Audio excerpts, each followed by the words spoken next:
Hi hello नमस्कार, मी प्रांजली स्नेहा सुनील. तर आज आपल्या सलूनच्या खुर्चीवर एक छान आणि गोड अशी अभिनेत्री आपल्याला भेटायला येणार आहे, जी सुंदरा बनून आपल्या मनात भरली आहे. आणि त्याचबरोबर नुकत्याच नेटफ्लिक्स मधील तस्करी या वेबसिरीज मधून आपल्या सगळ्यांची भेटीस आलेली गोलू मोलू आणि क्यूट अभिनेत्री म्हणजेच अक्षया नाईक.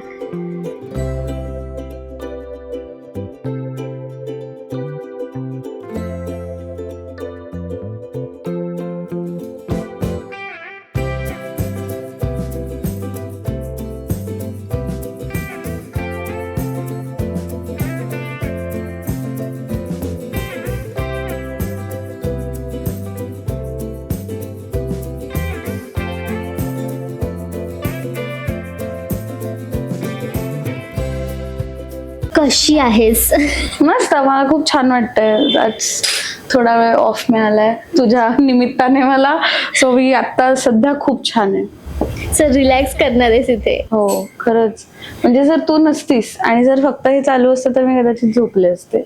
पण आता मला असं अप अँड अवेक राहायचं. पण आहे आपण असं क्विक छोटासा इंटरव्ह्यू करूयात आणि मग तू रिलॅक्स. नाही मला गप्पा मारायला पण that is also my form of relaxation. So don't worry about that. आपण थोड्याफार कामाच्या थोड्याफार वायफळ गप्पा मारू शकतो इथे. बिंदास. कसं चाललंय शूट? काय सध्या नवीन काय येणार आहे आमच्याकडे? सरप्राईज वगैरे काय असणार आहे?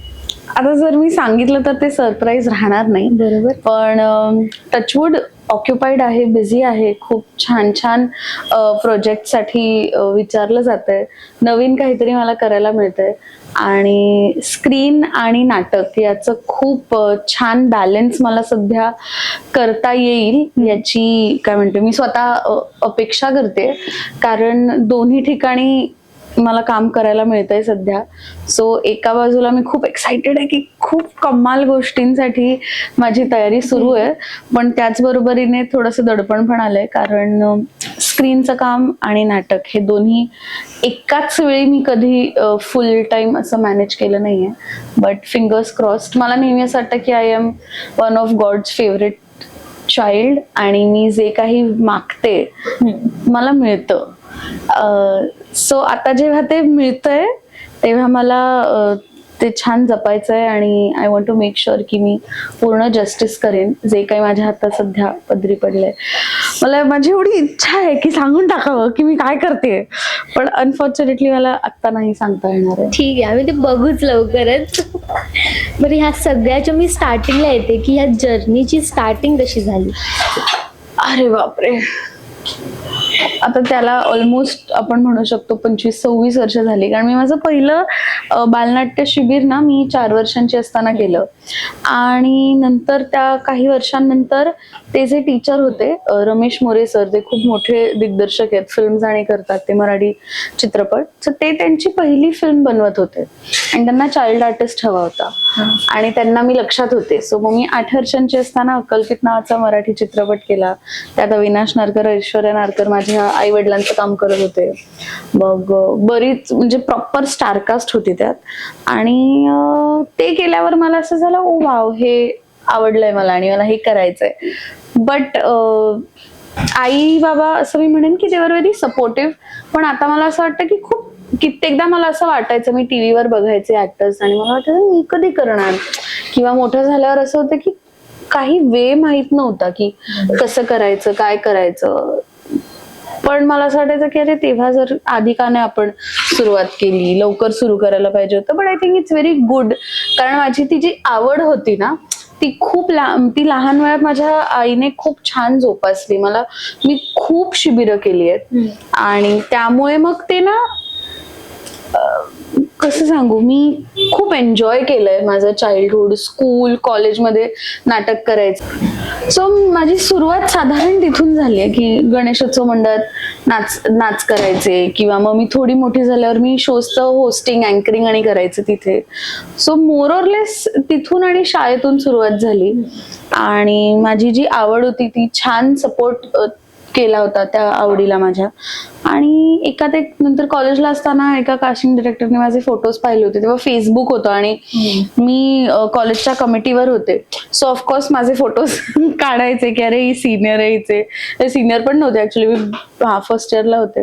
सो माझे खूप फोटोज आणि होते ऑनलाईन. आणि एका कास्टिंग डिरेक्टरने ते फेसबुकवर पाहिलं आणि मग तिचा भाऊ माझ्या वर्गात होता. मग असं करत मग आम्ही फोटोज पण मला आठवत आहेत मी जे पाठवले होते ना, ते असे आपण लग्नात बिग्नात कसे फोटो काढतो असे उभे राहून असे वाले आणि असे काही फोटो, टिपिकल फोटोज असतात ना आपण, तसे काही फोटोज होते. आणि कॉलेजच्या इव्हेंट्स मध्ये कोणी असे कॅन्डिड जे फोटोज काढले होते ते पाठवले. आणि दॅट इज हाऊ मग एकात एक गोष्टी सुरू झाल्या. मला नेहमी हे करायचंच होतं, पण मला काय मार्ग आहे, कसं करायचं ते गायडन्स मला कधीच सच फॉर्मली मिळाला नाही. मी खूप विचार केला होता की मी ग्रॅज्युएशन कम्प्लीट करेन, मग मी शिकेन. माझी खूप इच्छा होती मला नाटक किंवा ऍक्टिंग असं फॉर्मली शिकायचं होतं, जसं ललित कला आहे, FTI आहे, नॅशनल स्कूल ऑफ ड्रामा आहे. माझी खूप इच्छा होती, पण ते करण्याच्या आधीच माझं काम सुरू झालं. त्यामुळे मग आता ती भरपाई मी वेळोवेळी वर्कशॉप्स करून पूर्ण करण्याचा माझा एक तो प्रयत्न असतो.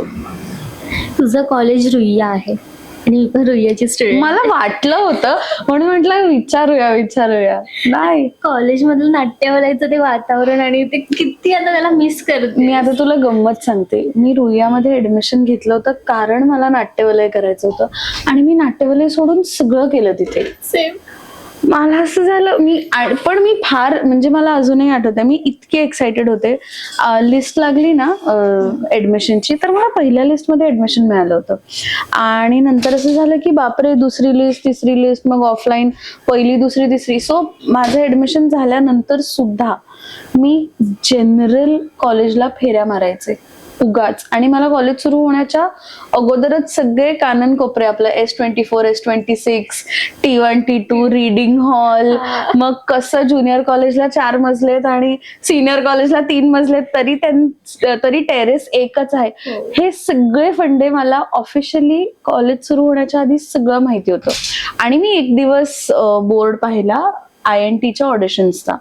मी खूप हौशीने फोन बिन केला आणि मी म्हंटल की माझं ना ऍडमिशन झालंय आणि पण माझ्याकडे फी रिसीट आहे, पण माझं कॉलेज सुरू नाही झालं. मी 11वीला आता जस्ट ऍडमिशन घेतलंय. तर ते असे होते की बरं ठीक आहे, ये तू, काही हरकत नाही. मग मी गेले, एक अख्खा दिवस मस्त तालीमाणी झाली. बट अनफॉर्च्युनेटली नाही म्हटलं पाहिजे मी, पण मी एका डान्स ग्रुपचा भाग होते आणि मी ॲज अ बॅकग्राऊंड डान्सर म्हणून परफॉर्म करायचे तेव्हा. आणि आमचे वर्षभर शोज लाईन्ड अप होते किंवा आमचे रिहर्सलचे टायमिंग्स आणि नाट्यवालेचे टायमिंग्स क्लॅश होत होते आणि मला ते नाही करता आलं. आणि मला अजून आजही आठवतंय, मी पहिल्या दिवशी गेले, दुसऱ्या दिवशी सुद्धा गेले आणि मी बसून होते खूप वेळ. आणि मग नंतर घरी जाताना मी एवढी रडले होते. मला असं झालं की अरे, ज्या गोष्टीसाठी आपण आलोय तेच करता येत नाहीये. सो बट ठीक आहे, वाईट नाही झालं माझं काही. मी नंतर युनिव्हर्सिटीचं युथ फेस्ट मध्ये मग मी भाग घेतला. मग मी झोनल नॅशनल करून आले. सो तो पण हा ऑफकोर्स, सो मी इन जनरलच ते जे एक वातावरण आहे ना, जे नाट्यवाल्याचं होतं, कारण मी BMM डिपार्टमेंटला होते आणि ऑडिटोरियमच्या बाजूलाच होतं आमचं डिपार्टमेंट. तू पण अश्लेषा मॅम, अश्लेषा मॅम, आणि आम्ही बाजूलाच होतो ऑडिच्या. सो मी येता जाता तिथे INTची किंवा नाट्यवाल्यावाल्यांची रिहर्सल पाहायचे. मला फार वाईट वाटायचं, पण म्हटलं की ठीक आहे, काही हरकत नाही, आपण काहीतरी दुसरं करतोय. हे नाही तर ते मुळात काम तेच शिकायला मला मिळत होतं, इथे नाही तर तिथे. तर असं होतं थोडंसं. तुझा आणखीन एक किस्सा मी ऐकलाय की तुझ्या कॉलेजमध्ये तू गॅप घ्यायचा विचार केला होतास, तो ते काय होतं एक्झॅक्टली? माझी पहिली सिरियल जी होती, मी सेकंड इयरला होते आणि खूप छोटासा रोल होता तो. सो तेव्हा मी युथ आणि करत होते त्याच्या बरोबरीने. मग नंतर मला ते सुरू झाल्या मला मिळाली ये रिश्ता क्या कहलाता है. आणि तिथे त्यांनी सांगितलं होतं साधारण 25 दिवस 28 दिवस महिन्याचे लागणारे पॅरलल ट्रॅक होता. मोठं काम होतं ते. आणि मी विचार केला, बोर्डाच्या पेपरला जर मला ह्या लोकांनी बसूच दिलं नाही तर व्हॉट इज द पॉइंट, एवढी फीस भरा, कॉलेज तशी मी म्हणजे तसेही मी लेक्चर्स अटेंड करत नाही. लास्ट मिनिट ह्यांनी सांगितलं की अटेंडन्स नाहीये, नाही बसायचं पेपरला, हॉल तिकीटच दिलं नाही, तर मग कसं होणार. सो मी लेटर बिटर घेऊन गेले, माझ्या आई बाबांनी त्याच्यावर सही केली होती आणि मी म्हटलं की गॅप घेऊया. But I was very lucky की आमच्या तेव्हा प्रियांका मॅम जस्ट त्याच वर्षी जॉईन झाल्या होत्या.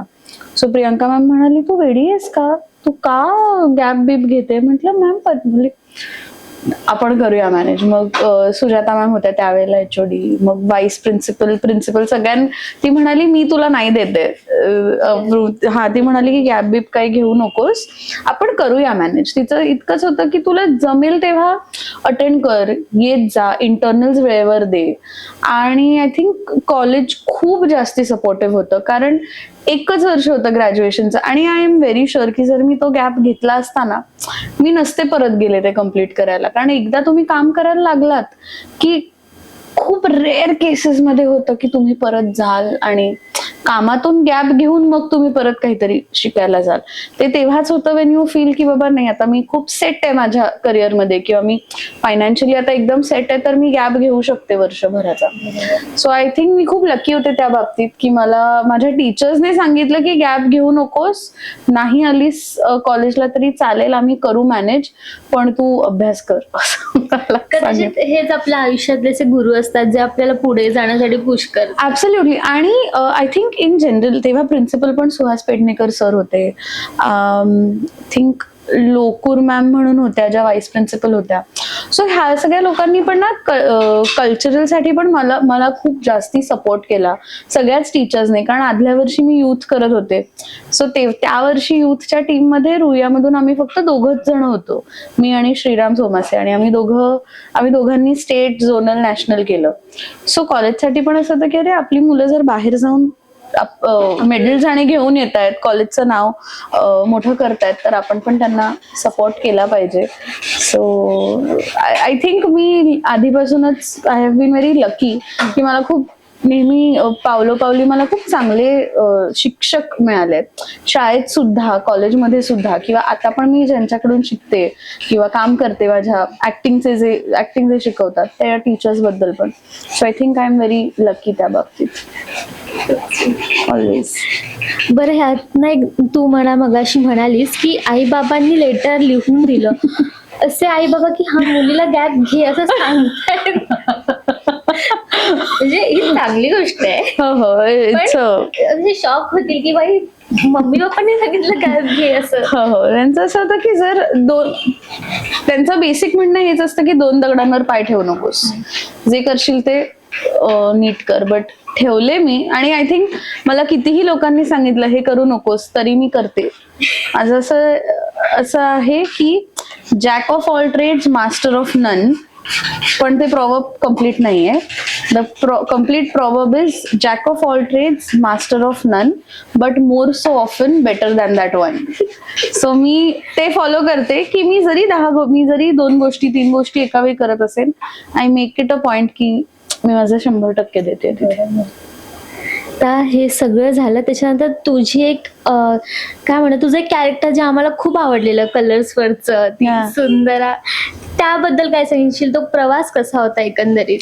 आय थिंक सुंदराना मला खूप करेक्ट एजला मिळाली की जिथे ऍज अ पर्सन पण मी ट्रान्झिशन होऊ शकत होते. मी अगदी नाईव्ह नव्हते, अगदी नवखी नव्हते.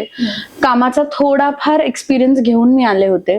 माणसांची तेवढी ओळख नव्हती मला, पण परख नव्हती असं म्हणता येईल. सो आय थिंक मी 25 होते. सो ते जे 3 वर्ष होते, जेव्हा आम्ही सुंदरा शूट केला ना, तेव्हा मी फक्त ऍक्टर म्हणून ग्रो नाही झाले, तर मी माणूस म्हणून ग्रो झाले असं मला वाटतं. आणि आम्ही खूप क्रायसिस सिच्युएशन मध्ये तिथे शूट केलं होतं, की अगदी आम्ही दुसऱ्या लॉकडाऊनच्या वेळी महाराष्ट्राच्या बाहेर गेलो. मग शूट करताना मी पडले, माझं लिगामेंट टेअर झालं होतं, त्या परिस्थितीत सुद्धा मी शूट केलं होतं. सो असे अनेक चॅलेंजेस आले. सो अशा सिच्युएशन मध्ये डील कसं करावं हे मला थोडं कळू लागलं. आणि आय थिंक ते म्हणतो ना, best days of my career असं म्हणायला काहीच हरकत नाही. कारण ना आता मी खूप आधी सुद्धा मी काम केलंय, पण तेव्हा असं होतं की मी खूप रिसिव्हिंग एंडवर असायचे, किंवा मी मेजरली मी आजही खूप गोष्टी ऑब्झर्वच करते, पण फुल फॅमिली लाईक झालं होतं. आणि 3 वर्ष एकतर मुंबई बाहेर शूट करणं खूप म्हणतो, मला असं वाटतं की नशीब लागतं या गोष्टीसाठी, की तुम्हाला चांगले को ऍक्टर्स मिळणं, चांगली टीम मिळणं. म्हणजे अगदी स्पॉट दादांपासून ते आमच्या डिरेक्टर पर्यंत आणि ऑफकोर्स सगळेच ऍक्टर्स इतके कमाल होते की ते ना 3 वर्ष डिस्पाइट ऑफ द चॅलेंजेस मी असं म्हणेन की ते बेस्ट होते. कारण आम्ही सगळेजण एकमेकांना धरून होते. मला आताही आठवतंय, जेव्हा माझं लिगामेंट टेअर झालं, मला नाहीच शूट करता यायचं. मला पायऱ्या बिऱ्या चढणं शक्यच नव्हतं. मी व्हीलचेअरवर होते. मी कितीतरी महिने कास्ट लावून होते. तरीही तेव्हा त्यावेळेला रुपेश पाटील सर डिरेक्टर होते, असोसिएट श्याम पवार होते. श्याम पवारने एवढी काळजी घेतली आहे माझी, की म्हणजे हात धरून बसवणार, पाय असा माझा धरून आरामात ठेवायचा. म्हणजे जे सांगेन मी ते म्हणतो, माझे खूप लाड केलेत माझ्या डिरेक्टर्सने, असं म्हणायला काहीच हरकत नाही. आणि को ऍक्टर्सने सुद्धा ऑफकोर्स.